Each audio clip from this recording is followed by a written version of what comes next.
ദിവസം കൊട്ടാരത്തിൽ വിശ്വാമിത്ര മഹർഷി വന്നു. കേട്ടിട്ടുണ്ടാകും. വിശ്വാമിത്രൻ രാജാവായിരുന്നു. അദ്ദേഹം ഒരു ദിവസം വഴിതെറ്റിയിട്ട് കാട്ടിലകപ്പെട്ടു പോയി. ഇദ്ദേഹം 10-100 ഭടന്മാരും. അപ്പൊ വശിഷ്ഠമുനിയുടെ ആശ്രമം കണ്ടു.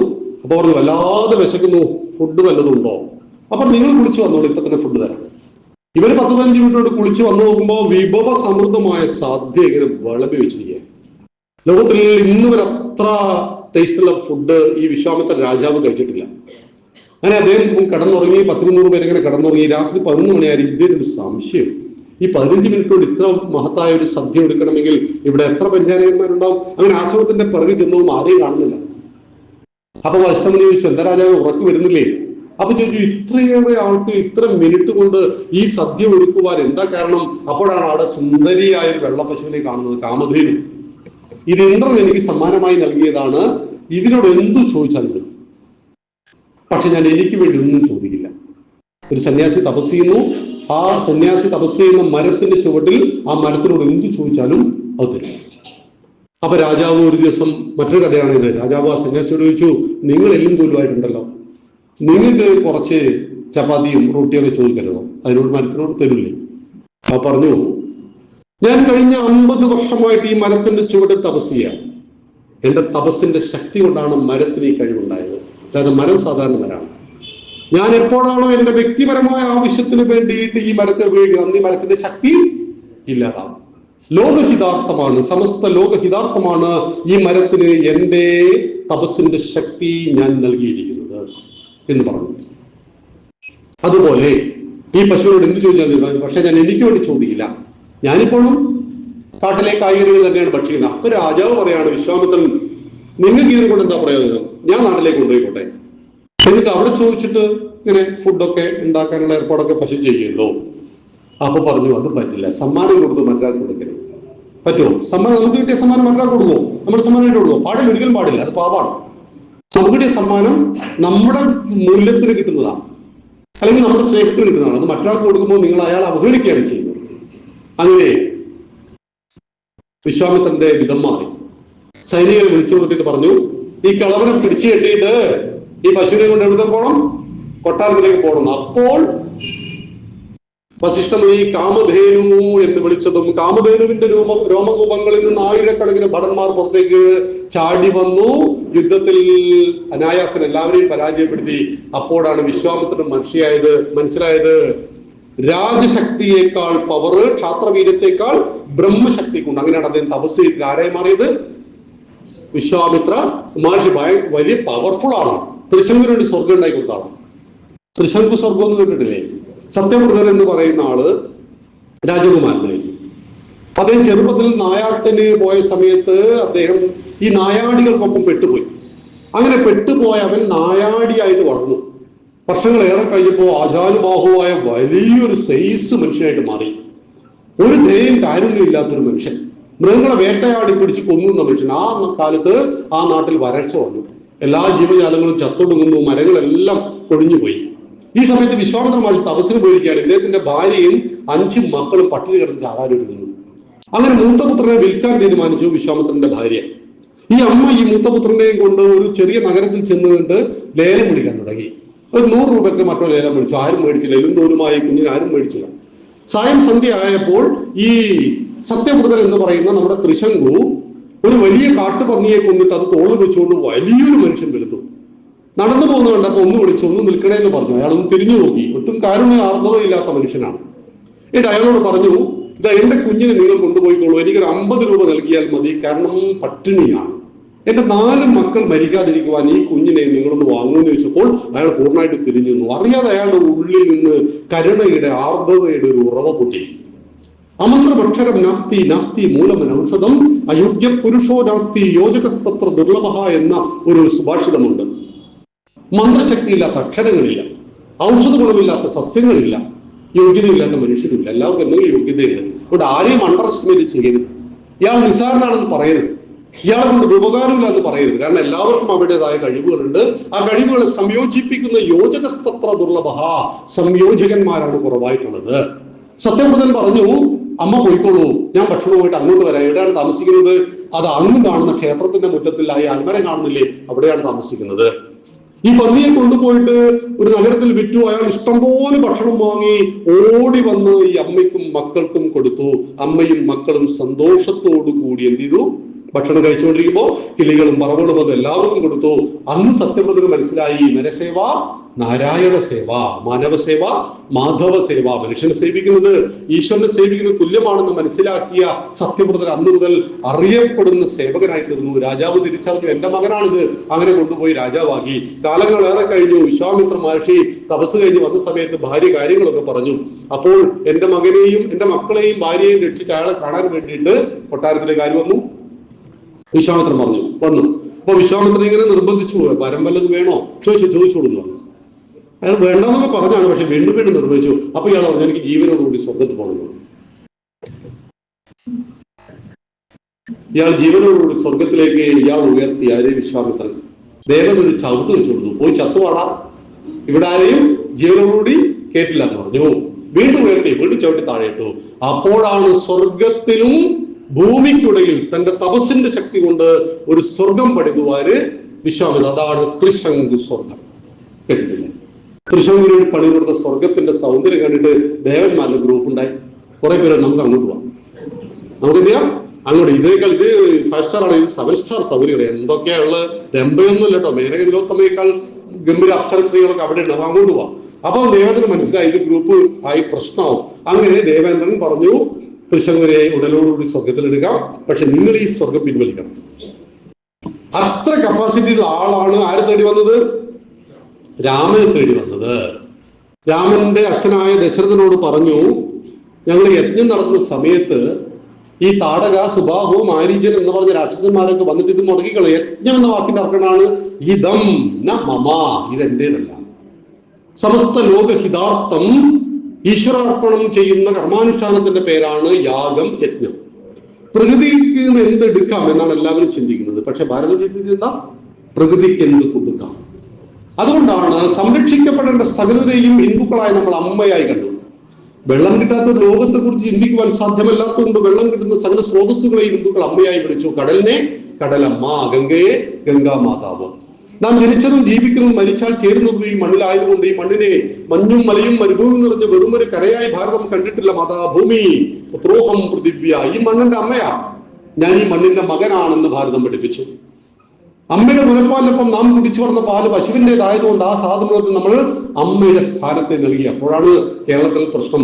അമ്മ പശുവാണെങ്കിൽ അച്ഛൻ മൂരിയാണോ? ചോദ്യങ്ങളൊക്കെ എവിടെ വരും? അമ്മ പശുവാണ്, അച്ഛൻ മൂരിയല്ല. മൂരി കൂട്ടിയിട്ടാവില്ല. ചിദാനന്ദപുര സ്വാമികളോട് കണ്ണൂരിൽ വെച്ചൊരു വിദ്വാനല്ല ഒരാൾ ചോദിച്ചു, സ്വാമി ഒരു സംശയമുണ്ട്. സ്വാമി ചോദിച്ചു, അറിയാമെങ്കിൽ പറയാം. ഈ ഹിന്ദുക്കളുടെ അമ്മ പശുവാണെങ്കിൽ അച്ഛൻ മൂരിയാണോ? ഇതായിരുന്നു ചോദ്യം. സ്വാമിജി എടുത്ത ഉത്തരം പറഞ്ഞു, മൂരിക്ക് കുട്ടി ഉണ്ടാവില്ല എന്നറിയുന്നത് മൂരിയായി അവരുടെ കാര്യം. ഈ മൂരി കുട്ടി ഉണ്ടാവില്ല. കാളയുടെ പ്രത്യുൽപാദന ശേഷി തകർന്നിട്ടാണ് ഇതിനെ മൂരിയാക്കുക. മനസ്സിലായല്ലോ? കാളയാണോ ഹിന്ദുവിന്റെ അച്ഛൻ എന്ന് വെച്ചാൽ നമ്മൾ ധൈര്യത്തിൽ പറയണം, പരമേശ്വരന്റെ വാഹനമാണ് കാള. കാളയുടെ 4 കാലുകൾ ചതുർവിധ പുരുഷാർത്ഥങ്ങളാണ്: ധർമ്മം, അർത്ഥം, കാമം, മോക്ഷം. ധർമ്മത്തിന്റെ പ്രതീകമാണ് കാള. അതുകൊണ്ട് ഞങ്ങളുടെ അച്ഛൻ ധർമ്മമാണെന്ന് പറഞ്ഞാൽ പോലീസ് പിടിക്കുമോ? ഒരു കുഴപ്പമില്ല. എല്ലാത്തിനെയും അമ്മയായി കാണുന്ന ആ ഭാവത്തിലേക്ക് ഉയർന്നവരാണ് ഭാരതീയർ. സംരക്ഷിക്കപ്പെടേണ്ട സകലരെയും നമ്മൾ അമ്മയായി കണ്ടു കരുതി ആരാധിച്ചവരാണ് എന്നറിയണം. അങ്ങനെ വിശ്വാമിത്ര മഹർഷി ചോദിച്ചത് ഈ യജ്ഞത്തെ മുടക്കുന്ന രാക്ഷസന്മാരെ കൊല്ലുവാൻ രാമനെ അയച്ചതാണ്. ഗത്യന്തരമില്ലാതെ രാമനെ ലക്ഷ്മണനെ കൂടെ അയച്ചു. അവർ കാട്ടിൽ ചെന്നു. കാട്ടിൽ ചെന്ന സമയത്ത് ഓരോരുത്തരായിട്ട് വരാൻ തുടങ്ങി. അവസാനം ആര് വന്നു? താടക, ഘോരരൂപിണി, ഭയങ്കരി. രാമന്റെ ബാണമേറ്റ് വൻമല ചിറകറ്റ് വീഴുന്നത് പോലെ അവളും ചത്തു വീണു. യജ്ഞമൊക്കെ ഗംഭീരമായിട്ട് കഴിഞ്ഞതിന് ശേഷം രാമന് ക്ലാസ് കൊടുക്കുകയാണ് വിശ്വാമിത്രൻ. 40 തലമുറ പിറകിലേക്ക് പഠിപ്പിച്ചു കൊടുത്തു. രാമ, നിന്റെ അച്ഛന്റെ പേര് ദശരഥൻ, ഇന്ന ആളായിരുന്നു. നിന്റെ അച്ഛന്റെ പേര് അജൻ, അതിന്റെ പൂർവ്വീയരായ ഭഗീരഥൻ, സഗരൻ. നിന്റെ വംശം തുടങ്ങുന്നത് വിഷ്ണുവിൽ നിന്നാണ്. വിഷ്ണുവിന്റെ പൊക്കിൽ കൊടിയിൽ നിന്ന് പത്മമുണ്ടായി. ആ പത്മത്തിൽ ബ്രഹ്മാവുണ്ടായി. ബ്രഹ്മാവിന് ഇത്ര മക്കളുണ്ടായി. അങ്ങനെ 40 തലമുറ പിറകിലേക്ക് സങ്കല്പിച്ചു, പഠിപ്പിച്ചു കൊടുത്തു. എനിക്ക് എന്റെ അച്ഛന്റെ പേരറിയാം, അച്ഛന്റെ പേരറിയാം. മൂപ്പയുടെ അച്ഛന്റെ പേര് എനിക്കറിയില്ല കേട്ടോ. നിങ്ങൾക്കറിയാം? അല്ല, എന്റെ അച്ഛൻ്റെ പേരല്ല ചോദിച്ചത്. നിങ്ങളുടെ അച്ഛൻ്റെ പേര് അറിയോ? അറിയില്ല. എന്തുകൊണ്ട് അറിയില്ല? ശങ്കരനെ അറിയോ? വിവേകാനന്ദനെ അറിയോ? ബുദ്ധനെ അറിയോ? ജൈനെ അറിയോ? അമ്മാവനായിരുന്നോ? അല്ല, എന്തുകൊണ്ട് നമ്മുടെ മുതുമുച്ചന്റെ പേര് മറന്നുപോയി? എന്തുകൊണ്ട് നമുക്ക് മുതുമുത്തച്ഛനെ അറിയില്ല? എന്തുകൊണ്ട് നമുക്ക് ശങ്കരനെ അറിയാം? എന്തുകൊണ്ട് ബുദ്ധനെയും ജൈനെയും അറിയാം? കാരണം അവർ ജീവിച്ചിരിക്കുമ്പോൾ അടയാളപ്പെടുത്തിയതുകൊണ്ടാണ്. Creative minority. ലോകത്തിൽ മാറ്റങ്ങൾ ഉണ്ടാക്കുന്ന എല്ലാവരുമല്ല, എല്ലാവരിൽ ബഹുഭൂരിപക്ഷവും പ്രത്യേകിച്ചൊന്നും ചെയ്യാതെ അല്ലെങ്കിൽ അവരുടെ കർമ്മങ്ങൾ കുടുംബത്തിൽ ചെയ്ത് അങ്ങനെ മരിച്ചു പോവുകയാണ് ചെയ്യുന്നത്. മറിച്ച് അടയാളപ്പെടുന്ന ആളുകൾ മരിക്കുന്നില്ല. അവർ ഭൗതിക ശരീരം ഉപേക്ഷിച്ചിരിക്കും, അവർ ജീവിച്ചിരിക്കും. അങ്ങനെയാണ് തന്റെ പൂർവിക ചരിത്രം, പ്രകൃതിയെക്കുറിച്ച്, ജോഗ്രഫി, ബയോളജി, കെമിസ്ട്രി, ഫിസിക്സ് എല്ലാം വിശ്വാമിത്രൻ വളരെ അഗ്രസീവായിട്ട് ആരെ പഠിപ്പിച്ചു? രാമനെ പഠിപ്പിച്ചു. എന്നിട്ട് രാമനോട് പറഞ്ഞു, രാമ കല്യാണപ്രായമായി, എന്തായി? അപ്പോ കല്യാണം കഴിക്കാം. ജ്യോതിഷികൾ കൂട്ടത്തിൽ മുന്നോട്ട് ശ്രദ്ധിക്കുന്നുണ്ട്. 7 ചെവുകൊണ്ട് 5 ലക്ഷം ആളുകളെ കല്യാണം മുടങ്ങി കിടക്കുകയാണ്. പ്രത്യേകിച്ച് നായർ സമൂഹത്തിൽ 25 വയസ്സ് വരെ മാത്രമേ ശാസ്ത്രദൃഷ്ട്യാ മാമൂലികളുള്ളൂ. മനസ്സിലായല്ലോ? അതുകൊണ്ട് ജാതകമൊക്കെ നോക്കണം, നമ്മുടെ വിശ്വാസത്തിന്റെ ഭാഗമാണ്, എല്ലാം ശരിയാണ്. പക്ഷേ 10 ലക്ഷം കുട്ടികളുടെ ജന്മത്തിന് തടസ്സമായിട്ട് ചൊവ്വ. എവിടെയാ ചൊവ്വ? എവിടെയോ. അതുകൊണ്ട് ജാതകത്തെയൊക്കെ ഞങ്ങളിപ്പോ എല്ലാം ഒരുപാട് സുഹൃത്തുക്കൾ ജ്യോതിഷികളാണ്. ഞാൻ അവരോട് പറയാണ്ട്, നിങ്ങൾ വരുന്നവരുടെ കല്യാണം എങ്ങനെ മുടക്കാമെന്ന് ഗണിച്ച് പറഞ്ഞു കൊടുക്കരുത്, എങ്ങനെ നടത്താമെന്ന് പറഞ്ഞു കൊടുക്കണം. രാമൻ കല്യാണം കഴിച്ച ജാതകം നോക്കിയിട്ടല്ല, യോഗ്യത നോക്കിയിട്ടായിരുന്നു. ജനക മഹാരാജാവ് പറഞ്ഞു, ഈ ശൈപചാപം എടുത്ത് കുലച്ച് പൊട്ടിക്കുവാൻ നിനക്ക് കഴിഞ്ഞാൽ എന്റെ ഭാര്യയെ, അല്ല എന്റെ മകളെ ഞാൻ കല്യാണം കഴിച്ചു കൊടുക്കും എന്ന് പറഞ്ഞു.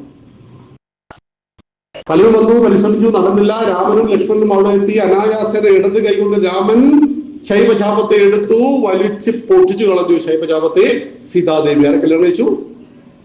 രാമന്റെ കഴുത്തിൽ വർണ്ണമാല്യം ചാർത്തി സീത, ഉഴവു ചാലിൽ നിന്ന് ലഭിച്ചവൾ സീത.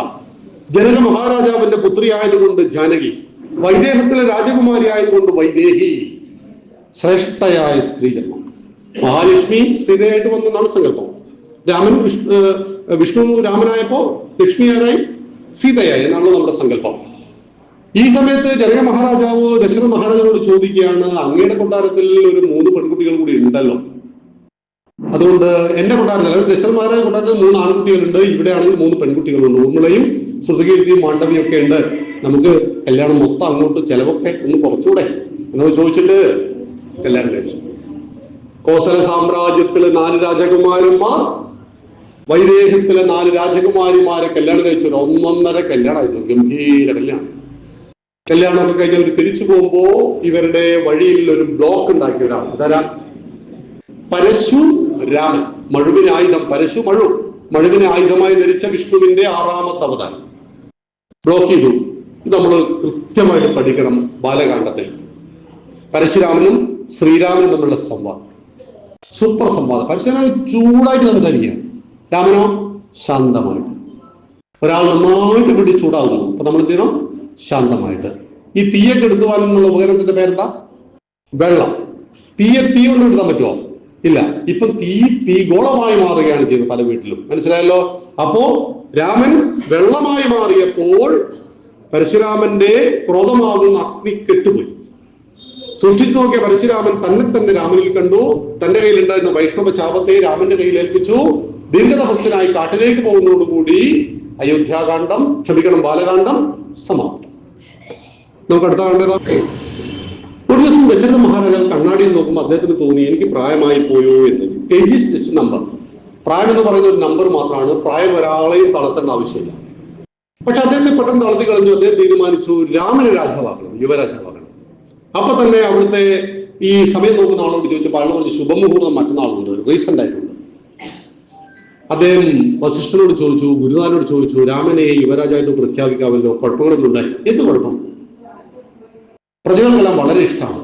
ഒരൊറ്റ പ്രഖ്യാപനമാണ്, മറ്റന്നാൾ രാവിലെ 10 മണിക്ക് കോസല സാമ്രാജ്യത്തിന്റെ യുവരാജാവായിട്ട് നിങ്ങളെല്ലാം പ്രിയപ്പെട്ട രാമനെ അഭിഷേകം ചെയ്യുന്നതാണ് എന്ന്. 2 കാര്യങ്ങൾ ശ്രദ്ധിച്ചില്ല.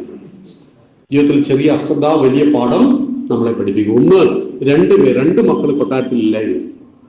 ആരുതാ? ഭരതനും ശത്രുഘ്നനും. KK രാജ്യത്ത് പോയിരിക്കും. 7 ദിവസം കുതിരപ്പുറത്ത് പോകണം, അത്രയും ദൂരമുണ്ട്. KK രാജ്യത്ത്, കൈകേയുടെ രാജ്യത്ത് പോയിരിക്കുക. ഒരാളെ വിളിക്കാൻ വിട്ടുപോയി, കൈകേയുടെ അച്ഛനെ വിളിക്കാൻ വിട്ടുപോയി. ഭാര്യയുടെ അച്ഛനെ കല്യാണത്തിന് വിളിച്ചില്ലെങ്കിലോ വീട്ടിലെ പ്രശ്നം തീരുമോ? ഏതെങ്കിലും കാര്യത്തിന് അയാൾ നമ്മളെ വീട്ടിൽ കയറുമോ? ഇല്ല. അപ്പോഴാണ് ഞാൻ നേരത്തെ പറഞ്ഞ അൺകണ്ടീഷണൽ ഫോർഗീവ്നെസ്. മാപ്പ് പറഞ്ഞേക്കണം. അങ്ങനെ പറ്റിപ്പോയി, മനസ്സിലായി? അങ്ങനെ കുറെ മഹാത്മാക്കളെ വിളിക്കാൻ വിട്ടുപോയിട്ടുണ്ട്. അതിൽ ഒന്നാമത്തെ മഹാത്മാവ് നിങ്ങളാണെന്ന് പറഞ്ഞേക്കണം, മനസ്സിലായല്ലോ? അങ്ങനെ ഈ രണ്ട് കാര്യങ്ങൾ രാജാവ് ശ്രദ്ധിച്ചില്ല. അങ്ങനെ 3 ഭാര്യമാർ വളരെ സന്തുഷ്ടരായിട്ട് രാമന്റെ പട്ടാഭിഷേകം കാണുവാൻ വേണ്ടി കൈകേയി ഉടയാടകൾ ഒരുക്കുന്നു, ആഭരണങ്ങൾ. നാളെ രാവിലെ കല്യാണമെങ്കിൽ ഇന്ന് നമ്മളെന്തോ ചെയ്യും? എല്ലാം അയൺ ചെയ്തു. അങ്ങനെ അയൺ ചെയ്യായിരുന്നു ആര്? അപ്പോഴാണ് അവൾ വന്നു. ആരാ വന്നത്? മന്ദരമാരെ നിങ്ങൾക്ക് ഇപ്പൊ ഇവിടെ കാണാൻ പറ്റും. എവിടെ? TV സീരിയലിൽ. ഒരു ഹിന്ദു കുടുംബത്തെ എങ്ങനെ കൊളമാക്കാം? നിങ്ങൾ ഏതെങ്കിലും മുസ്ലിം കുടുംബത്തെ, ക്രിസ്ത്യൻ കുടുംബത്തെ സീരിയൽ കണ്ടിട്ടുണ്ടോ? ഉണ്ടാവില്ല. ഏറ്റവും പ്രധാനപ്പെട്ട സീരിയലൊക്കെ 6:30 6:30 നിലവിളക്ക് വെക്കേണ്ട സമയം. നിലവിളക്ക് വെക്കേണ്ട സമയത്ത് നമ്മുടെ വീട്ടിൽ 3 പേര് വരും. ഒന്ന് ലക്ഷ്മി, മറ്റൊന്ന് സരസ്വതി, പിന്നെ 3ാമതൊരാളുണ്ട് ജ്യേഷ്ഠ. അവൾ വിളിക്കാതെ വരുന്നതാണ്. വീട്ടിൽ നായികയുടെ ഭർത്താവ് TV-യിൽ മരിച്ചുപോയി. നായികയുടെ ഭർത്താവ് TV-യിൽ മരിച്ചുപോയി. അവളെന്താ ചെയ്യുക? നായിക മരിച്ചാൽ ഏത് ഭാഗത്ത് അടിക്കേണ്ടത്? നമ്മൾ പഠിച്ചത് നെഞ്ചത്തടിച്ച് കരയണം. അങ്ങനെയൊന്നുമല്ല കേട്ടോ. മരിച്ചാൽ അങ്ങനെയൊന്നുമല്ല ചെയ്യേണ്ടത്. ഓക്കെ, അത് ഹിന്ദുക്കൾ മനസ്സിലാക്കി വെച്ച ഒരു തെറ്റായ പാഠമാണ്. മരണം ജന്മം പോലെ ഒരു യാഥാർത്ഥ്യമാണ്. നെഞ്ചത്തടിച്ച് നിലവിളിച്ച് പൊട്ടിപ്പൊട്ടിക്കരയുന്ന നായികയുടെ മനസ്സ് നമ്മളിലേക്ക് സന്നിവേശിക്കപ്പെടുന്നു. ഒരു മരണ വീട് നമ്മുടെ ഉള്ളിൽ സംജാതമാകുന്നു. നായിക കരയുന്നു, നമ്മൾ അതിനേക്കാൾ ഉച്ചത്തിൽ നമ്മൾ കരയുന്നു. ലക്ഷ്മിയും സരസ്വതിയും പുറത്തുനിന്ന് മരണ വീടാണെന്നില്ലേ, അവർ തിരിച്ചു പോകുന്നു. ജ്യേഷ്ഠ വീട്ടുകാരും കള്ളൻ വീട്ടുകാരും ചോദിച്ചിട്ടാ വാതിൽ പൊളിച്ച് കയറിക്കോളും. അതുകൊണ്ട് സായം സന്ധ്യ മറ്റൊന്നിനും നീക്കി വെക്കരുത്. കൃത്യമായിട്ട് വീട്ടിൽ നിലവിളക്ക് വെച്ച് കുടുംബത്തോടൊപ്പം പ്രാർത്ഥന അല്ല നാമജപത്തിന് ഉപയോഗിച്ചാണല്ലോ വീട്ടിലെല്ലാം പ്രശ്നം. ഒരു നേരം ഭക്ഷണം കുടുംബത്തോടൊപ്പമായിരിക്കും. ഒരു നേരം പറ്റുമല്ലോ. പ്രാർത്ഥന ഈവൻ 8 മണിക്കാണ് ഞാൻ എല്ലാ ദിവസവും വരുന്നതെങ്കിൽ ഞായറാഴ്ച ലീവല്ലേ, ഞായറാഴ്ച എങ്കിലും ഒന്നിച്ച് പ്രാർത്ഥിക്കണം. വീട്ടിൽ ഒരുവിധ പ്രശ്നങ്ങളൊക്കെ അതിലങ്ങ് തീരും. മനസ്സുകൾ താതാത്മ്യം പ്രാപിക്കുന്നത് ഈ ദൈവമാണ് നമ്മളെല്ലാം ഒന്നിപ്പിക്കുന്നത്. പുലയനും പറയുന്ന നായരും നമ്പൂരും ഉണ്ടാവും, കോൺഗ്രസും കമ്മ്യൂണിസ്റ്റും BJP ഉണ്ടാവും. പക്ഷെ ശബരിമലയ്ക്ക് പോകുമ്പോൾ എല്ലാവരും മാറി ഇല്ലേ? ഞങ്ങളുടെ എല്ലാം ഗുരുസ്വാമിയുണ്ട് തൊട്ടടുത്ത്. ഒരു പുലയ സമൂഹത്തിൽപ്പെട്ട കുമാരസ്വാമിയാണ്. കുമാരസ്വാമി ശ്രേഷ്ഠനായ സ്വാമിയാണ്. 40 വർഷമായിട്ട് മലക്ക് പോകുന്ന ആളാണ്. മണ്ഡലമാസം വരുന്ന സമയത്ത് കുമാരസ്വാമി മാലയിട്ട് കഴിഞ്ഞാൽ നമ്പൂതിരിയും നായരും ഈഴവനും എല്ലാം അദ്ദേഹത്തിന്റെ പാദങ്ങൾ തൊട്ട് നമസ്കരിച്ചിട്ട് മാല വാങ്ങും. അല്ലാതെ അദ്ദേഹത്തിന് ജാതി നാല് നോക്കാറില്ല. സ്വാമിമാർ നോക്കുമോ? അപ്പൊ നമ്മളെ ഉള്ളിലെ പലതിനെയും ഇല്ലാതാക്കുവാൻ കഴിയുന്നു ശബരിമലക്ക്. നമ്മളെ ഏകോപിപ്പിക്കുന്നു ശബരിമല. നമ്പൂതിരി ആയതുകൊണ്ട് 40 ദിവസം മതിയോ മണ്ഡലമാസത്തിൽ വ്രതം? ഇല്ല. പുലയനായി എന്നതുകൊണ്ട് 42 ദിവസം വേണോ? വേണ്ട. പുലയനും പറയുന്നു നായരും നമ്പൂതിരിയും കോൺഗ്രസോ കമ്മ്യൂണിസ്റ്റോ BJP-യോ രാഷ്ട്രീയവും ജാതിയോ ഒക്കെ ശബരിമല മണ്ഡലമാസം ഇല്ലാതായി പോകുന്നു. അപ്പൊ ഈശ്വരൻ ദൈവചിന്തകൾ നമ്മളെല്ലാം ഒന്നിപ്പിക്കും. അതാണ് പ്രാർത്ഥനയിലൂടെ, ദൈവത്തെ പ്രാർത്ഥനയിലൂടെ നമ്മൾ ഒന്നിപ്പിക്കുന്നത്. അപ്പൊ അവിടെയാണ് സായം സന്ധ്യയിൽ ഈ പറയുന്ന വിഷയങ്ങളെല്ലാം നമ്മുടെ നാട്ടിൽ നടക്കുന്നത്. ആ സായം സന്ധ്യയിലാണ് ആര് വന്നത്? മന്ധര വന്നത്. മന്ധര കണ്ട ഉടനെ കൈകേയിയെ എടി എന്ന് വിളിക്കാൻ സ്വാതന്ത്ര്യമുണ്ട് മന്ധരക്ക്. എന്താണെന്നറിയോ? കൈകേയി എടുത്തു വളർത്തിയത് മന്ധരയാണ്. കൈകേയിയുടെ അമ്മയുടെ ദാസിയാണ്, തോഴിയാണ്, പ്രഥമ തോഴിയാണ് മന്ധര. അവിടെ വലിയ സ്വാതന്ത്ര്യമുണ്ട്. അപ്പൊ വന്നുടനെ ചോദിച്ചു, എന്താ ചോദിച്ചത്? എന്താടി നിനക്കിത്ര സന്തോഷം? അപ്പോൾ പറഞ്ഞു, നാളെ എൻ്റെ മകന്റെ പട്ടാഭിഷേകം.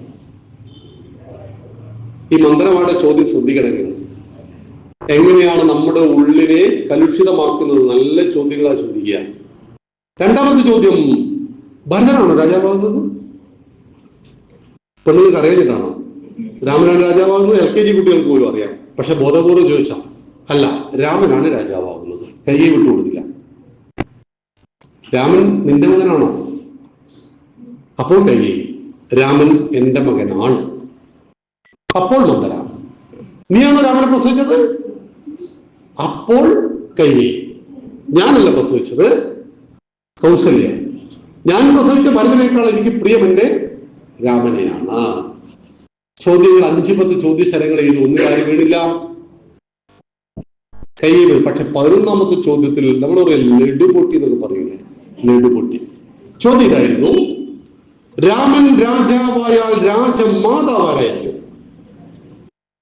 സംഭവം കേട്ടോ. ബാഹുബലി കണ്ടില്ലേ? രാജമാത ശിവകാമി ദേവി. രാജാവിന്റെ ഭാര്യ, രാജാവിന്റെ അമ്മ എന്നൊക്കെ പറഞ്ഞ പവർഫുൾ ആയിട്ടുള്ള ഒരു അധികാര സ്ഥാനമാണ്. രാജാവിന്റെ ഭാര്യയാവുക എന്ന് പറഞ്ഞു കഴിഞ്ഞാൽ, രാജാവിന്റെ അമ്മയാവുക എന്ന് പറഞ്ഞാൽ വലിയ സിംഹാസന, രാജപത്നി. അപ്പോൾ ഈ ചിന്തിച്ചു, എന്റെ ഭർത്താവിന് ഏറെ പ്രായമായിരിക്കുന്നു.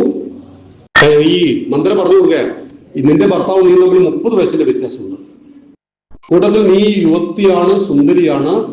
നിന്റെ മകൻ രാജാവായാൽ നീ രാജമാതാവായി. രാജമാതാവായാൽ ഈ മന്ത്രിക്ക് ഒരു ടാർഗറ്റ് ഉണ്ട്. രാജമാതാവിന്റെ പ്രഥമ തോഴി ആരായിരിക്കും? മന്ത്രിയായിരിക്കും. രാജമാതാവിന്റെ PA. മനസ്സിലായില്ലേ? വലിയ പൊസിഷനാ. അതിന്റെ മന്ത്രിമാരുടെ പിയാവരൊക്കെ എന്തൊക്കെയാ ബഹളം നാട്ടിലില്ലേ. ഇതുപോലെ വലിയ PA സ്ഥാനം കിട്ടും. ഇതെല്ലാം കണക്ക് കൂട്ടിയിട്ട് പറഞ്ഞു. ഇത് കയ്യയുടെ മനസ്സിനെ കലുഷിതമാക്കിയപ്പോൾ മന്ത്രിയോട് അങ്ങോട്ട് ചോദിച്ചു, മന്ത്രേ എന്താ വഴിയുള്ളത് രാജമാതാവാൻ? അതിന് ഭരതൻ രാജാവാകണം. അതെ, ഭരതനെ രാജാവാക്കില്ലല്ലോ. ഭരതൻ രാജാവാക്കി, രാമൻ രാജാവായിട്ട് എന്താ? നാളെ ഇനി 12 മണിക്കൂറേ ഉള്ളൂ. എന്തെങ്കിലും ഒന്ന് ചെയ്യൂ. ഇപ്പോഴാരാ പറയുന്നത്? ഉള്ളിൽ കടന്നുകൂടിയ ക്രോധമാകുന്ന ജ്യേഷ്ഠ കൈയുടെ വ്യക്തിത്വത്തെ മുഴുവൻ നശിപ്പിച്ചു കളഞ്ഞു. എങ്ങനെയെങ്കിലും എനിക്ക് രാജമാതാവാണെന്ന ചിന്തയിലാണ്. പണ്ടത്തെ ഒരു ചരിത്രം മന്ദര ഓർമ്മപ്പെടുത്തുന്നു. പണ്ട് ദേവന്മാർക്ക് വേണ്ടി അടരാടുമ്പോൾ നീ നിന്റെ ഭർത്താവിന്റെ തേരാളിയായിട്ട് കൂടെ പോയി. അന്ന് തേരിന്റെ ചക്രം കറങ്ങിയപ്പോൾ നീ എന്ത് വെച്ചു കൊടുത്തു? നടക്കുന്ന കേസാണ് ഇതൊക്കെ. ഈ കൈയുടെ വിരലത്തെ ഇരുമ്പോടുണ്ടാക്കിയതാണോ? അല്ല, അതൊക്കെ അങ്ങനെ ഒരു കഥയെ രാമായണത്തില്ല കേട്ടോ. അങ്ങനെ ഒരു രാമായണത്തിലും അങ്ങനെ ഒരു കഥയില്ല. മറിച്ച് യുദ്ധത്തിൽ മുറിവേറ്റ ആത്മവിശ്വാസം നഷ്ടപ്പെട്ടു പോയ ദശരഥ മഹാരാജാവിന് പ്രഥമ ശുശ്രൂഷ നൽകി ആത്മവിശ്വാസം തുളുമ്പുന്ന വാക്കുകളെ നൽകിയപ്പോൾ വർദ്ധിത വീര്യത്തോടുകൂടി അയാൾ തിരിച്ചടിച്ചു. ദേവന്മാർക്ക് വേണ്ടി അടരാടി അസുരന്മാരെ പരാജയപ്പെടുത്തി ദേവന്മാരെ രക്ഷിച്ചപ്പോൾ ഭാര്യയോട് പറഞ്ഞു, നിനക്ക് ഞാൻ അങ്ങേയറ്റം സംപ്രീതനായിരിക്കുന്നു, ചോദിക്കൂ 2 പേർ. ഭാര്യ അന്ന് മര്യാദയ്ക്ക് പറഞ്ഞിട്ടുണ്ട്, എനിക്ക് വരവൊന്നും വേണ്ട, ഞാൻ എന്റെ കടമയാണ് ചെയ്തത്. ഇയാൾ പറഞ്ഞു, ചോദിക്കൂ. അപ്പൊ കൈയ്യെ പറഞ്ഞു, പിന്നെ ചോദിക്കും, പിന്നെ ചോദിക്കാം. പക്ഷെ കൈയ്യയുടെ ഉള്ളിൽ എവിടെയോ ഒരു ദുഷ്ടബുദ്ധി ഉണ്ടായിരുന്നു. കൈയ്യെ ചോദിച്ചു, മറന്നുവോ? പിന്നെ ചോദിച്ചാൽ മറന്നു. അങ്ങനെ ഇയാളൊരു ഡയലോഗ് വരെ ദശരഥൻ, ഇക്ഷ്വാകു വംശത്തിലെ രാജാക്കന്മാർ വാക്ക് മാറ്റി പറയണമെങ്കിൽ സൂര്യൻ പടിഞ്ഞാറ് ഉദിക്കണം. ഇവിടെയൊക്കെ സൂര്യൻ എവിടെ ഉദിക്കാം? കിഴക്ക്. അന്ന് സൂര്യൻ കിഴക്കിനെയാണ് ഉദിക്കുക. അപ്പൊ ഡയലോഗ് അടിച്ചു, ഈ വരം ഇപ്പൊ ചോദിക്കണം, 2 വരം ചോദിക്കണം. ഒന്നാമത്തെ വരം ഭരതനെ രാജാവാക്കണം. അതുപോലെ മതിയല്ലോ.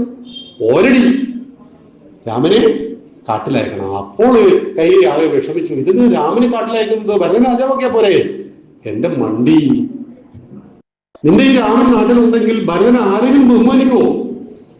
ഭരതനെ ആരെങ്കിലും സ്നേഹിക്കുവോ? നാട്ടുകാർ മൊത്തം ഭരതനെ പ്രാഗിക്കൊണ്ടിരിക്കും, ശപിച്ചുകൊണ്ടിരിക്കില്ലേ?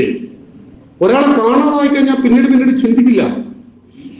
അവരുടെ സാന്നിധ്യം ഉണ്ടാകുമ്പോഴാണ് അവർ പ്രേരണ സ്രോതസ്സായി മാറുന്നത്. അതുകൊണ്ട് 14 കൊല്ലം രാമൻ കാട്ടിലേക്ക് പോട്ടെ.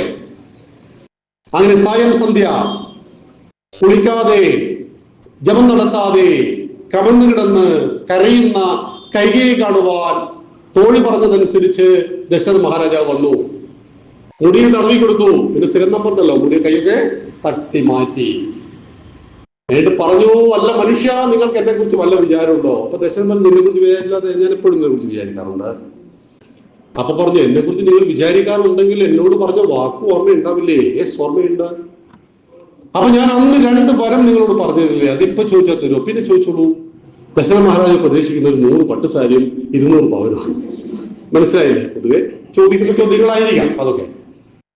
ഭരതനെ രാജാവാക്കണം, രാമനെ 14 കൊല്ലം കാട്ടിൽ പറഞ്ഞേക്കണം. പിന്നെ രാജാവിനെ കാണുന്നത് താഴെ വാഴ വെട്ടിയിട്ടതുപോലെ രാജാവിനോട് കിടന്നു. ബോധം പോയി. ബോധം വന്ന സമയത്ത് രാജാവ് നന്നായിട്ട് വഴക്ക് പറഞ്ഞു. ആരെ? കൈകേയിയെ വഴക്ക് പറയാൻ വേണ്ടി അദ്ദേഹം ഡിക്ഷണറി നോക്കിയപ്പോ കിട്ടിയ വാക്ക് നേജെ, ദുഷ്ടേ, രാക്ഷസി, 3 വാക്കുകളായിരുന്നു. ഇംഗ്ലീഷിലാണെങ്കിലോ പോലെ തെറിയിട്ടില്ലേ? തെറിയില്ലാത്ത ഭാഷയാണ് സംസ്കൃതം. ഒരു വാക്കിന് തുല്യമായ 10 വാക്കുകളെ ലോകത്തിൽ ഏത് ഭാഷയിലും നിങ്ങൾ പറയാൻ പറ്റുള്ളൂ. പക്ഷെ ഒരു വാക്കിന് തുല്യമായ 1000 വാക്കുകൾ പറയും സംസ്കൃതം. ലളിത സഹസ്രനാമം, വിഷ്ണു സഹസ്രനാമം 1000 പേര് പറഞ്ഞു അല്ലേ?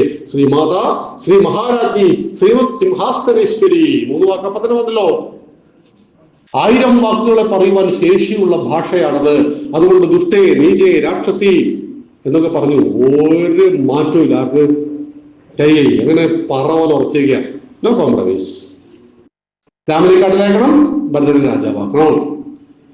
പ്രഭാതമായി അച്ഛനെ കാണുന്നില്ല. രാമൻ വന്ന് നോക്കുമ്പോ ഒരു രാത്രി ഇരുട്ടി വെളുത്തപ്പോൾ എൻ്റെ അച്ഛൻ പടുവൃദ്ധനായി മാറിപ്പോയല്ലോ ദൈവമേ എന്ന് ദുഃഖത്തോടുകൂടി ഓർത്ത് രാമനെ കണ്ട് ഓടി വന്ന് കെട്ടിപ്പിടിച്ച് പൊട്ടിപ്പൊട്ടിക്കരയുന്ന ദശരഥ മഹാരാജാവിന് ഗദ്ഗതം നിറഞ്ഞ കണ്ണിൽ നിന്നും ഒഴുകുന്ന കണ്ണുനീർ തുള്ളികളെ തടുത്തു നിർത്തുവാനോ വാക്കുകളെ പുറത്തേക്ക് ഒടിപ്പിക്കാനോ കഴിയാതെ വന്നപ്പോ എൻ്റെ അച്ഛൻ എന്താ ഇളയമ്മ ഇങ്ങനെ കരയുന്നത് എന്ന് രാമൻ ആരോട് ചോദിച്ചു? കൈയെ പറയാ, നിന്റെ അച്ഛനോട് പണ്ട് ഒരു വരം തരാന്ന് പറഞ്ഞു 2 ഞാൻ ഇപ്പൊ ചോദിച്ചില്ല ഈ മനുഷ്യനെ പശു കരയും പോലെ കരയുന്നത്. എന്തായിരുന്നു വരം? ഒന്നുമില്ല, നിന്നോട് 14 കൊല്ലം കാട്ടിൽ പോകാനും എന്റെ മകൻ ഭരതൻ രാജാവാകാനും ഇതേ ഞാൻ ചെയ്തിട്ടുള്ളൂ. ഇതൊരു സിനിമയില്ലേ നമ്മുടെ രേവതി പറയുന്നത്, ഇത്രേ ഞാൻ ചെയ്തിട്ടുള്ളൂ എന്ന് പറഞ്ഞതുപോലെ ഇത്രേ ചോദിച്ചിട്ടുള്ളൂ. ഈ സമയത്ത് രാമൻ കൊടുക്കുന്ന ഒരു ഉത്തരവുണ്ട്. അച്ഛന്റെ വാക്ക് പാലിക്കാൻ 14,000 വർഷം കാട്ടിൽ പോകുവാനും ഈ മകൻ തയ്യാറുള്ളപ്പോൾ എൻ്റെ അച്ഛൻ കരയുകയും.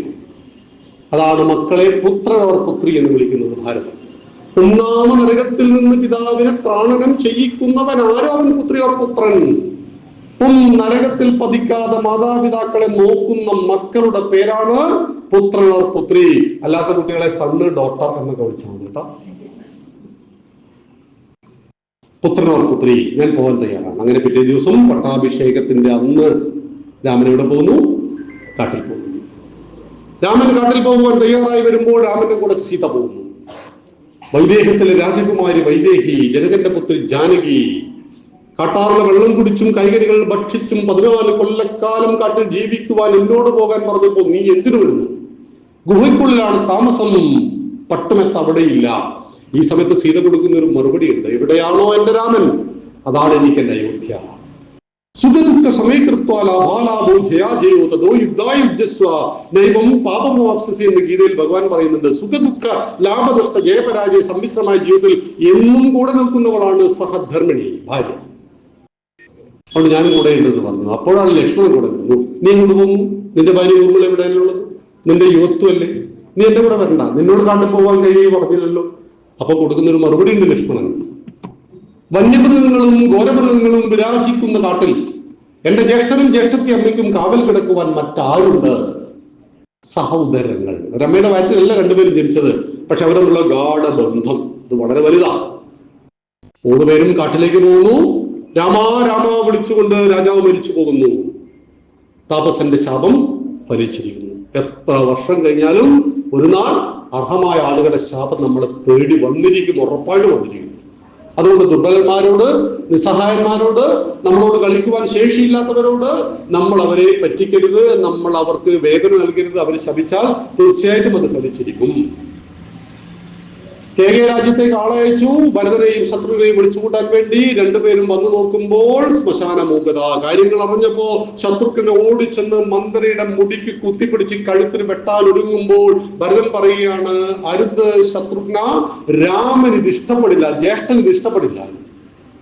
ഭരതന്റെ ധാർമ്മിക ബോധം പോലും രാമനിൽ അധിഷ്ഠിതമായിരുന്നു എന്നറിയണം. ഓടിച്ചെന്ന് കൗസല്യ മാതാവിന്റെ പാദങ്ങളിൽ വീണ് നമസ്കരിച്ച് കൗസല്യയോട് പറയുന്ന വാക്ക് അധ്യാത്മരാമായണ കിളിപ്പാട്ടിൽ വളരെ ഭംഗിയായിട്ട് ഭാഷാപിതാവ് പറഞ്ഞിരിക്കുന്നു. 100 ബ്രഹ്മഹത്യാ പാവം എനിക്ക് വന്നുകൊള്ളട്ടെ, ഞാനിത് അറിഞ്ഞിട്ടില്ല അമ്മേ. എന്റെ ദുഷ്ടബുദ്ധിയായ എന്റെ അമ്മ ചെയ്തു വെച്ച ഈ ദ്രോഹം ഞാൻ അറിഞ്ഞിട്ടില്ല അമ്മേ.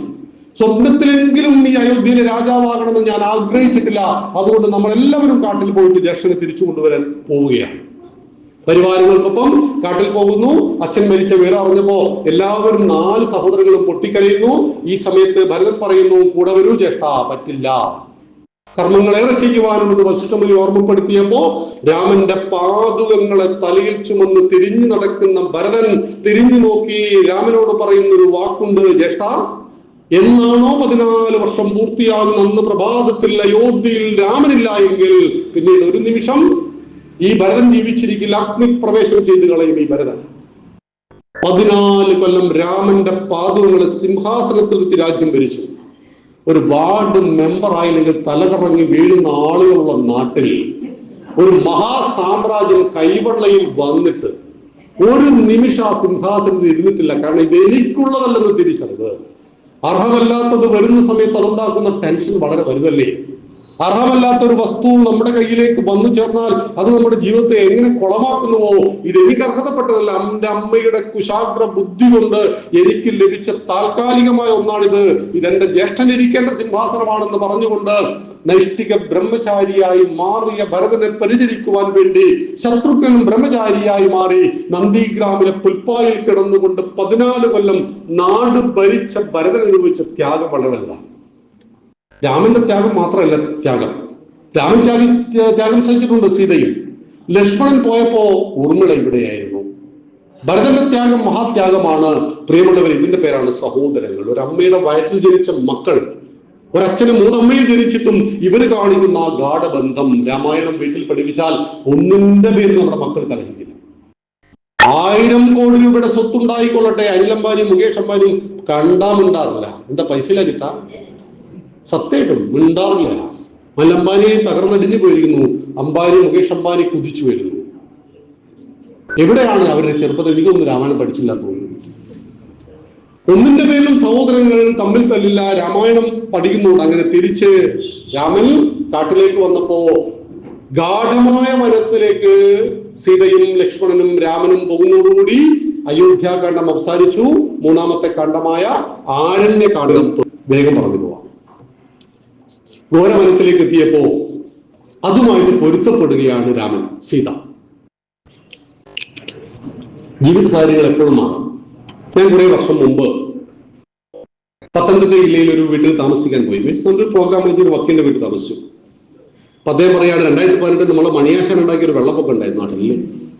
ഈ വെള്ളപ്പൊക്ക സമയത്ത് ഫാന് കാണിച്ചത്, ഫാന് വരെ എത്തി വെള്ളം വന്നു. എന്റെ മകൻ ആ ഒഴുക്കിൽ ഒലിച്ചു പോയി. അവരൊരു കയറ് കിട്ടിയതുകൊണ്ട് മാത്രം അവൻ രക്ഷപ്പെട്ടു. ഞങ്ങൾ 2 ആഴ്ച ഒരു ക്യാമ്പിലായിരുന്നു. 100 പേർക്കായിരുന്നു ഒരു ടോയ്ലറ്റ്.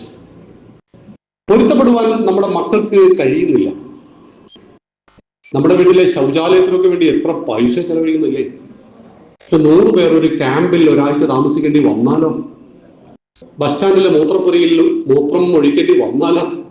എന്തി?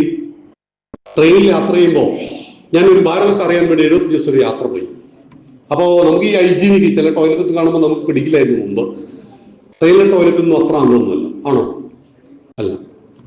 ജീവിത സാഹചര്യങ്ങൾ എപ്പോഴും മാറും. ആ മാറ്റത്തെ ഉൾക്കൊള്ളുവാനുള്ള മനസ്സിലെങ്കിൽ നമ്മൾ പെട്ടുപോകും. സത്യത്തിൽ മനസ്സിലായില്ലേ? ആ ജീവിത സാഹചര്യങ്ങൾ മാറിയത് ഉൾക്കൊണ്ടു സീത. വായിൽ സ്വർണ്ണക്കരണ്ടിയുമായി ജനിച്ച രാജകുമാരി കാട്ടാറിലെ വെള്ളം കുടിച്ചും കായ്കനികൾ ഭക്ഷിച്ചും ഗുഹയുടെ ഉള്ളിൽ കിടന്നുറങ്ങിയും മാനിനും മുയലിനൊപ്പം കളിച്ചുകൊണ്ട് അതുമായിട്ട് പൊരുത്തപ്പെട്ട് ജീവിതത്തെ സന്തോഷകരമാക്കി. മാറി വരുന്ന സാഹചര്യത്തിൽ ദുഃഖം ഘനീഭവിച്ച ജീവിത സാഹചര്യങ്ങൾ ജീവിക്കുന്നത്, അതാണ് സന്തോഷത്തിൽ ജീവിക്കുന്നത്. മനസ്സിലായല്ലോ? അപ്പൊ അങ്ങനെ അതുമായിട്ട് അവരിങ്ങനെ പൊരുത്തപ്പെട്ട് പോയിക്കൊണ്ടിരിക്കുകയും ഒരു ദിവസം രാവണന്റെ പെങ്ങളായ ശൂർപ്പണഖ ആരെ കണ്ടു? രാമനെ കണ്ടു. രാമനോട് മോഹിച്ചു പോയി ഐ ലവ് യു പറഞ്ഞു. കുഴപ്പമുണ്ടോ? ഇഷ്ടപ്പെട്ട പെണ്ണിനോട് ലവ് യു പറയുവാൻ ഏതൊരു പുരുഷനും സ്വാതന്ത്ര്യമുണ്ട്. നമ്മുടെ പെൺമക്കൾ നോ പറയുവാനും ആൺകുട്ടികൾ നോ കേൾക്കുവാനും ശീലിക്കണം. ഈ പഠന സമയത്ത് പ്രണയത്തിന് ആയോധനൊന്നുമില്ല, പ്രണയമൊക്കെ വേണം. പക്ഷെ പ്രണയത്തിന് കാലവും സമയമുണ്ട്. ഡിഗ്രിക്ക് പഠിക്കുന്ന ഒരു കുട്ടിയുടെ ഉള്ളിലേക്ക് പ്രണയം കയറി കൂടിയാൽ ഡിഗ്രിക്ക് തോറ്റിരിക്കുന്ന കാര്യം ഉറപ്പാണ്. എന്തുകൊണ്ടാ? പ്രണയം അനിർവചനീയമായ അനുഭൂതിയാണ്. ആ പ്രണയം കാലദേശ പരിമിതികൾക്ക് അതീതമായിട്ട് ഏതെങ്കിലും കാലത്ത് വരുമ്പോൾ പ്രണയം വില്ലനായി മാറും. രാമൻ സീതയെ പ്രണയിച്ചതുപോലെ നളൻ ദമയന്തിയെ പ്രണയിച്ച പോലെ മഹേശ്വരനെ പ്രണയിച്ചിട്ട് മതിയാകാഞ്ഞിട്ട് സതി പർവ്വതത്തിന്റെ മകളായിട്ട് വീണ്ടും പുനർജനിച്ചില്ലേ? പാർവതിയായിട്ട് ഇല്ലേ? ദക്ഷയാഗ മഹായജ്ഞവേദിയിൽ അപമാനിക്കപ്പെട്ട സതീദേവി ദക്ഷയാഗ ഉണ്ടത്തിൽ ചാടി മരിച്ചു കളഞ്ഞപ്പോൾ ഭഗവാൻ ആ മൃതശരീരത്തെ കയ്യിൽ പിടിച്ചലറിയപ്പോൾ ലോകം കിടുകിടാ മുറച്ചപ്പോൾ മഹാവിഷ്ണുവിന്റെ സുദർശന ചക്രം ദേവിയുടെ മൃതശരീരത്തെ 51 പീസുകളാക്കി മാറ്റി 51 ശക്തിപീഠങ്ങളായി മാറിയത്. 51 ദേവീക്ഷേത്രങ്ങൾ. ഭഗവാനോടുള്ള പ്രണയം മതിയാഞ്ഞിട്ട് സതീദേവി ഉമാമഹേശ്വരി പാർവതിയായിട്ട്, പർവ്വതത്തിന്റെ പുത്രിയായിട്ട്, ഹൈമവതിയായിട്ട്, ഹിമവാന്റെ പുത്രിയായിട്ട് വീണ്ടും പുനർജനിച്ചതിനേക്കാൾ വലിയ പ്രണയത്തിന്റെ ഉദാഹരണമൊന്നും ഇവിടെ പറയാനില്ല എന്ന് മനസ്സിലാക്കണം. അപ്പൊ ഞാൻ പറഞ്ഞു വന്നത്, ശൂർപ്പണഖയ്ക്ക് ലവ് തോന്നി, ഇഷ്ടം തോന്നി. രാമനോട് പറഞ്ഞു. രാമൻ പറഞ്ഞു, എന്റെ ഭാര്യയാണ് ഇവൾ സീത, ഞാൻ ഒരിക്കലും മറ്റൊരു കല്യാണത്തെ കുറിച്ച് ചിന്തിച്ചിട്ടില്ല. അതുകൊണ്ട് ഭവതി അനിയനോട് ചോദിക്കും. കാരണം എന്റെ അച്ഛൻ 3 കല്യാണം കഴിച്ചിട്ടുണ്ട്, ലക്ഷ്മണന് താല്പര്യം ഉണ്ടെങ്കിൽ കഴിക്കാലോ. ലക്ഷ്മണൻ പറഞ്ഞു, ഞാനിവിടെ കല്യാണം കഴിക്കാൻ വന്നതല്ല, ഞാൻ എന്റെ ജ്യേഷ്ഠനെയും ജ്യേഷ്ഠത്തമ്മയും പരിചരിക്കാൻ വേണ്ടി വന്നതാണ്. അങ്ങനെ മാറി മാറി അപേക്ഷിച്ചിട്ടും ഇത് ഉൾക്കൊള്ളാത്തത് കൊണ്ട്, ഇവൾ ജീവിച്ചിരിക്കുന്നതുകൊണ്ടാണ് നീ എന്നെ കല്യാണം കഴിക്കാത്തെന്ന് പറഞ്ഞുകൊണ്ട് സീതയെ കൊല്ലുവാൻ ആര് പാഞ്ഞെടുക്കുന്നു? ശൂർപ്പണഖ. ലക്ഷ്മണ എന്നൊരു വിളിയാണ് ആര് വിളിക്കുന്നത്? രാമൻ. രാമൻ എന്ത് വിളിച്ചാൽ ലക്ഷ്മണൻ അറിയാം എന്തിപ്പോ ചെയ്യണമെന്ന്, പറയൊന്നും വേണ്ട. അതാണ് വകതിരിവ് എന്ന് പറയുന്നത്. ചിലത് പറയാതെ മനസ്സിലാവില്ല ആളുകൾക്ക്. ഇല്ല, ഒരു വിളിയിൽ തന്നെ കാര്യം മനസ്സിലാക്കണം നമ്മൾ, ഇല്ലേ? അങ്ങനെ ഒരൊറ്റ വെട്ട് കൊടുത്തു. മൂക്കും മുലയും ഛേദിച്ചു പോയി എന്നൊരു രാമായണം പറയുന്നില്ല, മൂക്കും കാതുമാണ്. മുല ഛേദിച്ചിട്ടില്ല ലക്ഷ്മണൻ. മുലസ്ഥനം എന്ന് പറയുന്നത് സമുദ്രവസനേ ദേവി പർവ്വത സ്ഥനമണ്ഡലേ, മാതൃത്വത്തിന്റെ പ്രതീകമാണ്. അതൊരിക്കലും ഛേദിച്ചിട്ടില്ല. മൂക്കിങ്ങനെ ഏറെക്കുറെ പകുതി ചെത്തിപ്പോയി. ഒരു സ്ത്രീയുടെ ഏറ്റവും സൗന്ദര്യമുള്ള അവയവങ്ങൾ ഒന്നാണ് മുഖത്തുള്ള മൂക്ക്. മൂക്കൊക്കെ ചെത്തിപ്പോയി അത് എന്ത് കാണാൻ എന്ത് ഭംഗിയുണ്ടാവും, ഇല്ലേ? അതുകൊണ്ട് മൂക്കൊക്കെ ശ്രദ്ധിക്കണം. അങ്ങനെ ഈ ചോര ഒലിപ്പിക്കുന്ന മൂക്കുമായിട്ട് ഗരൻ അർദ്ധ സഹോദരൻ, കസിൻ ബ്രദർ ആയിട്ടുള്ള ഗരന്റെ അരികിലെത്തി. ഗരന് 7 പേരെ അയച്ചു. 7 പേര് 7 ബാണം കൊണ്ട് രാമൻ കൊന്നു. പിന്നീട് ഗരനടക്കം 14,000 പേര് വരുന്നു. അവരെ ജസ്റ്റ് 72 മിനിറ്റ് കൊണ്ട് രാമൻ കൊന്നുകളഞ്ഞു. അങ്ങനെയാണ് ശൂർപ്പണഖ എവിടെ എത്തി? രാവണന്റെ അരികിൽ ലങ്കയിലെത്തി. രാവണനോട് പറഞ്ഞു, എന്റെ മൂക്ക് ചെത്തി കളഞ്ഞു. അപ്പൊ രാവണൻ പറഞ്ഞു, നിന്റെ കയ്യിലിരിപ്പായിരിക്കും, നീ അങ്ങനെ നല്ലൊരാളൊന്നുമല്ല, നല്ല അഭിപ്രായം ആർക്കില്ല രാവണന്റെ പങ്ങളെ കുറിച്ചില്ല. വഴിവിട്ട ജീവിതം നയിക്കുന്ന ഒരു സ്ത്രീയായിരുന്നു, അതുകൊണ്ട് വലിയ താല്പര്യമൊന്നും രാവണൻ ഉണ്ടായിരുന്നില്ല. അത് നിന്റെ കയ്യിലിരിപ്പായിരുന്നു. അങ്ങനെ രാവണന്റെ വീക്ക്നെസ് കയറി പിടിച്ചു. ജ്യേഷ്ഠ, ഈ മൂക്ക് പോയതിന്റെ ചരിത്രം അറിയാം? നീ ചരിത്രം പറയുന്നത്, ഞാൻ കാട്ടിലൊരു സുന്ദരിയെ കണ്ടു. ഏത് ദേവലോക അപ്സരസുകളും നാണിച്ചു പോകുന്ന സൗന്ദര്യധാമം. ശരിയാണ്, സീത അത്രയും സൗന്ദര്യമുണ്ട്. കാട്ടിലാണോ ഇവൾ ജീവിക്കേണ്ടത്, അതോ രാവണന്റെ അന്തഃപുരത്തിലാണോ? ലഡു പൊട്ടിയല്ല, സംഭവം പൊട്ടി. ചില വലിയ മാനേജർമാർക്ക് ഒരു ബ്രാൻഡി കുപ്പിയോട് വലിയ കാര്യങ്ങളൊക്കെ ചില ആളുകൾ സാധിച്ചു. അയാളെ വീക്ക്നെസ് മദ്യപാനാണെങ്കിൽ അവിടെ കയറി പിടിക്കും. മനസ്സിലായി? ഒരു കുപ്പി കൊണ്ട് മറ്റു പലരും സാധിക്കാത്ത സാധ്യതകളൊക്കെ സാധിപ്പിച്ചാണ്. വീക്ക്നെസ് കയറി പിടിക്കുക. ഇയാളെ വീക്ക്നെസ് എന്താ? സ്ത്രീകളാണ്. അപ്പൊ അതിൽ കയറി പിടിച്ചു. എനിക്ക് അവളെ ഒന്ന് കാണാൻ കണ്ടു. ഇപ്പൊ നിങ്ങൾ പറഞ്ഞതിൽ ഒരു തെറ്റില്ല, പറഞ്ഞതിനേക്കാൾ സൗന്ദര്യം കൂടുതലാണ്. അങ്ങനെയാണ് മരീചനെ അയച്ചതും. ആ കഥയൊക്കെ അറിയില്ലേ? മരീചൻ പോയതും പിന്നെ മരീചനെ രാമൻ അമ്പെയ്ത് കൊന്നതും. ഈ സമയത്ത് സീത ഒരു തെറ്റായ വാക്ക് ലക്ഷ്മണനോട് പറഞ്ഞു. അതുകൊണ്ട് സീതാദേവിക്ക് അഗ്നിപ്രവേശം ചെയ്യേണ്ടി വന്നു. അഗ്നിയിലൂടെ നടന്ന് ചാരിത്രശുദ്ധി തെളിയിക്കേണ്ടി വന്നു. അതായത് ലക്ഷ്മണൻ പോകാൻ തയ്യാറായില്ല. ലക്ഷ്മണൻ പറഞ്ഞു, ലക്ഷ്മണ, നിന്റെ ജ്യേഷ്ഠന്റെ നിലവിളി കേൾക്കുന്നില്ലേ, ചെല്ലൂ. ലക്ഷ്മണൻ ചിരിച്ചുകൊണ്ട് പറഞ്ഞു, എന്റെ ജ്യേഷ്ഠന്റെ രോമകൂപത്തിൽ തൊടാൻ വരുന്ന ഒരാൾ ഈ ഭൂമിയിൽ 17 ആരുണ്ട്? അപ്പോ സീത നിർബന്ധിച്ചു. ഒടുവിൽ സീത പറയാണ്, എടാ ദുഷ്ട, എന്റെ ഭർത്താവ് പ്രാണരക്ഷാളം നിലവിളിക്കുമ്പോൾ നീ പോകാത്തത് എന്റെ ഭർത്താവിന്റെ മനുഷ്യൻ എന്നെ സ്വന്തമാക്കാൻ വേണ്ടിയിട്ടാണ് അല്ലേ? ഇത് പറയാൻ പാടുണ്ടോ സീതാദേവി? പറയാൻ പാടില്ല. ആലോചിച്ച് നോക്കൂ നിങ്ങള്. സീതയുടെ ആഭരണങ്ങൾ കയ്യിൽ കിട്ടിയ സമയത്ത് രാമന് കണ്ണു നിറഞ്ഞിട്ട് ആഭരണങ്ങൾ തിരിച്ചറിയാൻ കഴിയുന്നില്ല. ഓരോ ആഭരണങ്ങളും എടുത്തുയർത്തിയിട്ട് രാമൻ ലക്ഷ്മണനോട് ചോദിക്കുന്നു, ലക്ഷ്മണ, ഇതിന്റെ ജ്യേഷ്ഠത്തെ അമ്മയുടേതാണോ? ഈ കമ്മൽ അറിയില്ല ജ്യേഷ്ഠ. ഈ കാണുന്ന വള നിന്റെ ജ്യേഷ്ഠത്തെ അമ്മയുടെയാണോ? അറിയില്ല ജ്യേഷ്ഠ. ഈ കാണുന്ന മാല നിന്റെ ജ്യേഷ്ഠത്തെ അറിയില്ല ജ്യേഷ്ഠ. ഓരോന്നോരോന്ന് കാണിച്ചിട്ട് അവസാനം പാദസരം കാണിച്ചപ്പോ പറയുകയാണ്, അറിയാം ജ്യേഷ്ഠ, ഇത് ജ്യേഷ്ഠത്തെ അമ്മയുടേതാണ്. എല്ലാ ദിവസവും പ്രഭാതങ്ങളിൽ പാദ നമസ്കാരം ചെയ്യുമ്പോൾ ഞാൻ ഈ പാദസരം കണ്ടിട്ടുണ്ട്. ജ്യേഷ്ഠന്റെ ഭാര്യയെ അമ്മയായി കണ്ടുകരുതി ആരാധിച്ച് ഈ അനുജനോട് സീത പറയാൻ പാടുണ്ടോ ഈ വാക്ക്? അതുകൊണ്ട് സീതക്കും അഗ്നിയിലൂടെ നടക്കേണ്ടി വന്നു. അതായത് ഭാരതം നമ്മെ പഠിപ്പിക്കുന്ന, രാമായണം നമ്മെ പഠിപ്പിക്കുന്ന പ്രധാനപ്പെട്ട ഒരു പാഠമാണ്, കർമ്മഫലത്തിൽ നിന്ന് ഒളിച്ചോടുവാൻ മഹാലക്ഷ്മിക്ക് പോലും സാധ്യമല്ല. താൻ നിരന്തരം ചെയ്യുന്ന കർമ്മങ്ങൾ താൻ അനുഭവിച്ചിടുകന്നേ വരൂ എന്ന് രാമായണം പഠിപ്പിക്കും. അതുകൊണ്ട് ചെയ്തൊക്കെ കിട്ടിക്കൊള്ളുണ്ടോ? മനസ്സിലായല്ലോ? ഉറപ്പായിട്ടും നമ്മളെ തേടി വരും കർമ്മഫലം. അതിന് പ്രായശ്ചിത്ത കർമ്മം ചെയ്യും. അപ്പൊ പിന്നെ പറയാം. ഓക്കെ, അങ്ങനെ സീതയെ രാവണൻ തട്ടിക്കൊണ്ടുപോയി. വഴിയിൽ വെച്ച് രക്ഷിക്കുവാൻ ഒരു പക്ഷി പരിശ്രമിച്ചു. ആരായിരുന്നു? ജടായു. ഒരു നിസ്സാരനായ പക്ഷി പോലും തനിക്ക് ഒരു ബന്ധവുമില്ലാത്ത ഒരാളെ രക്ഷിക്കുവാൻ വേണ്ടി പരിശ്രമിച്ചു. ആരും ഞാൻ ആകണം എന്നൊരു കവിതയുണ്ട് യൂട്യൂബിൽ. ഈ പരിപാടിയൊക്കെ കഴിഞ്ഞിട്ട് നിങ്ങൾക്ക് അടിച്ചു നോക്കിയാൽ മതി. ആരും ഞാൻ ആകണം എന്നാണ് കവിതയുടെ പേര്. ഒരു ദിവസം ഒരു മകൻ അമ്മയോട് ചോദിച്ചു, അമ്മയെ ഞാൻ വലുതായിട്ട് ഇപ്പൊ ആരാകണം? ഡോക്ടർ ആവണം, കളക്ടർ ആവണം, എഞ്ചിനീയർ ആവണം എന്നൊന്നും അമ്മ പറഞ്ഞില്ല. അമ്മ പറയാണ്, ആരു ഞാനാകണം എന്നുണ്ണി ചോദിക്കൽ ആരാകിലും നല്ലതെന്നുത്തരം. നീ ആരായാലും കുഴപ്പമില്ല, എന്തായിരിക്കണം? നല്ലതായിരിക്കും.